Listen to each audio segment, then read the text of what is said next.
శేఖర్, ఏ శేఖర్, 5 అయిపోయింది. ఈ పూట ఏజెంట్ వస్తాడని నమ్మకం లేదు. పోదాం పద. మీరు వెళ్ళండి బ్రదర్, నేను పని పూర్తి చేసి కానీ కదలు.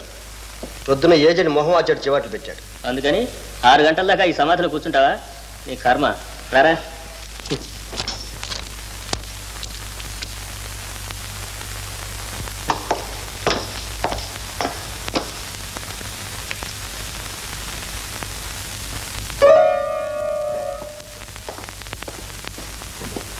మిస్టర్, ఏమిటిదంతా? ఏ బ్యాంక్ అనుకున్నావా, కాఫీ హోటల్ అనుకున్నావా? ఏమిటి అలా చూస్తావేమిటి? మాట్లాడమే. ముక్కులో చెప్పగేమిటి? ఆఫీస్లో సిగరెట్లు కూడా కాలుస్తున్నావు. ఒక అగ్గిపుల్ల వెలిగించి ఫైల్స్ మీద కూడా పరాలేకపోయావు. అంత పని చేస్తానండి.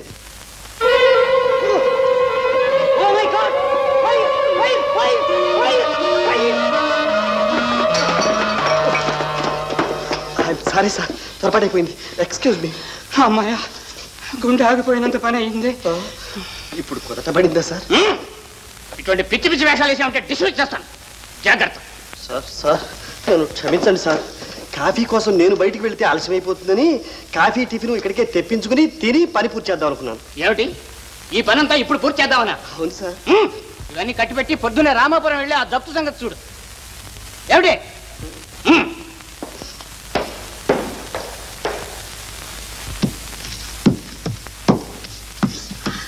చూసావా, అవన్నీ నీకెందుకమ్మా? ఆ పనులన్నీ నేను చూస్తాగా. పర్వాలేదు తాతయ్య, సరదాగా ఉంది.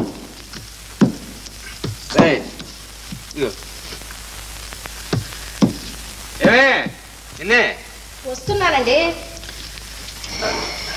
నాకు కొంచెం పనుంది, అలా ఊళ్ళోకి వెళ్ళొస్తా గానీ.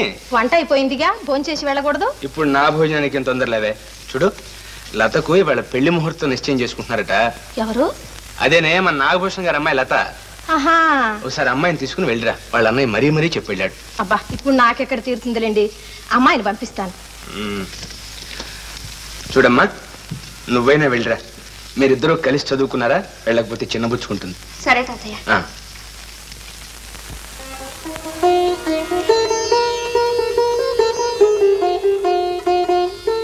ఏం పెళ్లి కూతురా, మాకెవరికి చెప్పకుండానే పెళ్లి చేసుకుందాం అనుకుంటున్నావా?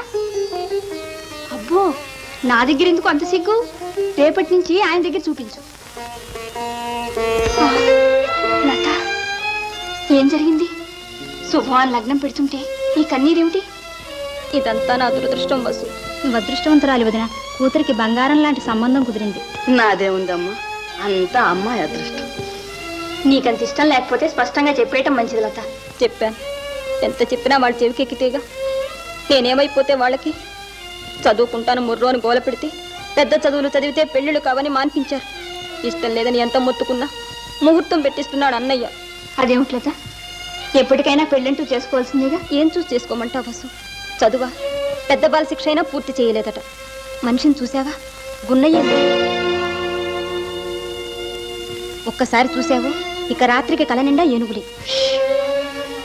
అదేమిటి చెల్లాయ్, అవతల పెళ్లివారొచ్చి కూర్చుంటే ఇప్పుడు కబుర్లు ఏమిటమ్మా? త్వరగా త్వరగా కాదు. అన్నయ్య గారు, ఏమిటమ్మా? ఈ పెళ్లి విషయంలో మీ చెల్లెల అభిప్రాయం కనుక్కున్నారా? కనుక్కోవడానికి ఏముంది? నిక్షేపం లాంటి సంబంధం. లక్షాధికారికి ఒక్కగానొక్క బిడ్డ. అది సరే, ఎంతవరకు చదువుకున్నారేమిటి? ఉద్యోగం చేయాలి అన్న కర్మ లేనప్పుడు చదువు లేకపోతే మట్టుకే హాయిగా కాలు మీద కాలేసి కూర్చొని మనలాంటి వాళ్లకు 10 మందికి అన్నం పెట్టగలదు. ఈ రోజుల్లో చదువుకున్న పిల్లలకు పెళ్లిళ్ళు చేయాలంటే సామాన్యమా? రేపు చూడు, నీ పెళ్లికి మీ తాత ఎన్ని అవస్థలు పడాలి. శాస్త్రి గారు, ముహూర్తం ఎంతవరకు వచ్చింది? ఇదిగో ఇచ్చేసింది. చైత్ర బహుళ పంచమి గురువారం రాత్రి దివ్యంగా ఉంది.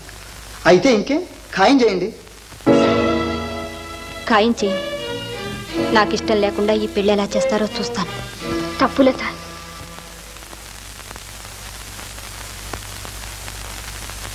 ఎవరండి లోపల? ఎవరండి? వెంకటరంగయ్య గారు ఇదేనా? ఇదే. వెంకటరంగయ్య గారి కోసం వచ్చాం. ఊళ్ళోకి వెళ్ళారు, ఇప్పుడే వస్తారు. కూర్చోండి. మేము ఇక్కడ కూర్చోడానికి రాలేదండి. ఎలా చెప్పాలో తెలియకుండా ఉంది. ఏమిటి నాయనా అది? మరేం లేదండి, వెంకటరంగయ్య గారు బ్యాంకులో కొంత డబ్బు అప్పు తెచ్చారు. అది చెల్లించవలసిన గడువు ఏనాడో తీరిపోయింది. ఆ బాకీ వసూలు నిమిత్తం జప్తు చేయడానికి వచ్చాం. ఉద్యోగ ధర్మం నిప్పుతో చెలగాట వంటిదమ్మా. ఇందులో మేము నిమిత్తం మాత్రం. యజమానుల ఆజ్ఞ అనుసరించడం కంటే మాకు వేరే మార్గం లేదు. మనకు తప్పేదే ఉంది అమీనా గారు. కానివ్వండి.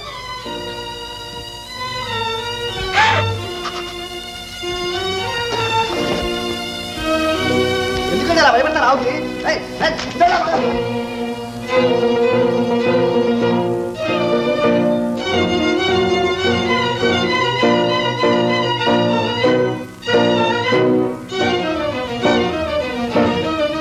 గంగా గంగా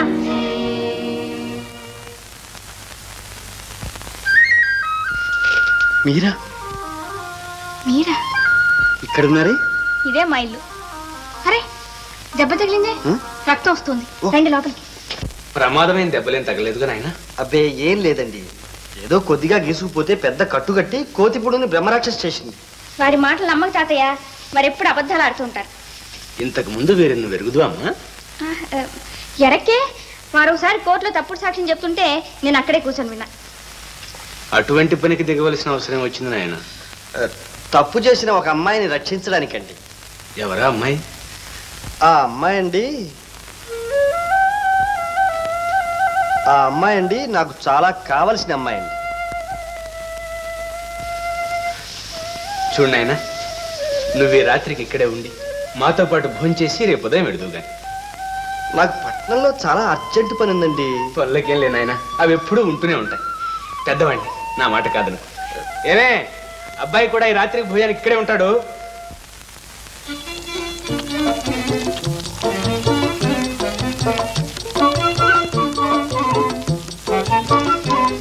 ఏమండోయ్? సరే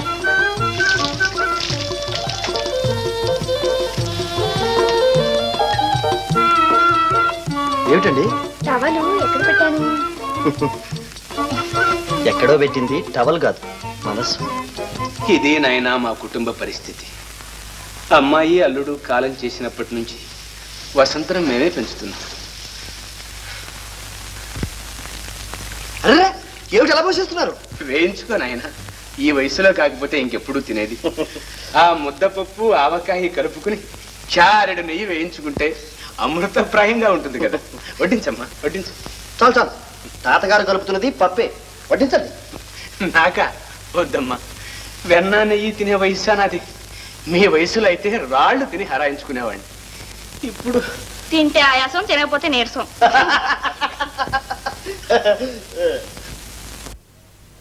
అమ్మాయి ఇక్కడున్న 10 రోజులు మాకు పండుగలా ఉంటుంది నాయన. మా ఆశలన్నీ దాని మీదే పెట్టుకున్నాం. ఆ చదువు పూర్తి చేసుకుని ఓ పెద్ద ఉద్యోగం చేస్తే చూడాలనుంది నాయన. ఆడపిల్లలకు పెద్ద చదువులు ఎందుకు నాయన? ఏదో ఇంత పుస్తకం చదువుకోవటం, ఉత్తరం ముక్క రాసుకోవటం వస్తే చాలదు. వాయే చేతుల్లో పెట్టి మన బాధ్యత తీర్చుకుందామండి అంటే నా మాట వినిపించుకుంటేగా. తాతగారిని అంత తేలిగ్గా తోసేయకండి బామ్మగారు. ఇతరుల మీద ఆధారపడకుండా ఆడపిల్లలు కూడా చదువుకుని వాళ్ళ కాళ్ళ మీద వాళ్ళు నిలబడగలిగితే అంతకంటే ఏం కావాలి? అదంతా ఉన్నవాళ్ల సంగతి. పుట్టేడప్పులు పెట్టుకుని చదివించాలంటే జరిగే పనే. ఈ బ్యాంక్ అప్పు మాత్రం అమ్మాయి చదువు కోసం చేసింది కాదు. చాలు బామ్మగారు. చూడు నాయన, ప్రస్తుతం ఇబ్బందుల్లో ఉన్నాను. ఒక నెల రోజుల్లో మీ బాకీ ఏదో ఒక విధంగా తీర్చుకుంటాను. అంతవరకు ఆపటానికి ఏమైనా వీలవుతుందా? ఒక నెల కాకపోతే 2 నెలలు గడువు తీసుకోండి. మిమ్మల్ని కాదనేది ఎవరు? బ్యాంక్ మంది ఏజెంట్ మనవాడు. మా ఏజెంట్ ఉన్నాడు చూశారు, మనం ఎంత చెబితే అంత. నీకు బుద్ధి ఉండక్కర్లేదు, అంత దూరం వెళ్ళి వట్టి చేతితో తిరిగి వస్తావా? ఏం చేయమంటారండి? వెంకట్రంగయ్య గారంటే మనకింత తేలిక గానీ ఆ ఊళ్ళో దేవుడి కింద లెక్క. అయితే పూజలు పునస్కారాలు చేసి రాకపోయావు? అది కాదు సార్, జప్తు చేయడానికి వీల్లేదు అని ఆ ఊరంతా నా మీద దండెత్తొచ్చింది. కొంతమంది దుడుసు పిండాలు నా మీద చేయి చేసుకున్నారు కూడా. ఎట్లాగో ప్రాణాలతో బ్రతికి బయటపడ్డాను. అంత పని చేశారా? కాకపోతే ఈ కట్లన్నీ అలంకారం కోసం కట్టుకున్నాను అనుకున్నారా సార్? బ్యాంక్ ఇవ్వాల్సిన బాకీ చెల్లించకపోగా దౌర్జన్యానికి దిగుతారు. పోలీసు మద్దతుతో వెళ్లి కొంపగొడు వేలం వేయిస్తాను. నిలవ నీడ లేకుండా చేస్తాను. ఈ మాత్రానికి పోలీస్ రిపోర్ట్ ఎందుకు సార్? ఎందుక? నిన్ను చావగొట్టి చెవులు మూసినందుకు. ఇదిగో, పోలీసులు వచ్చి విట్నెస్ రికార్డ్ చేసే వరకు ఆ కట్లు అలాగే ఉంచు, విప్పద్దు. దెబ్బలు నయమైనా అంతేనా సార్? పోలీసులు వచ్చి చూడకుండా దెబ్బలు ఎలా నయమవుతాయో పిచ్చోడా. అవడానికి వీల్లేదు, అవ్వో. అలా ఉంచు, వెళ్ళి పని చూసుకో. అలాగే.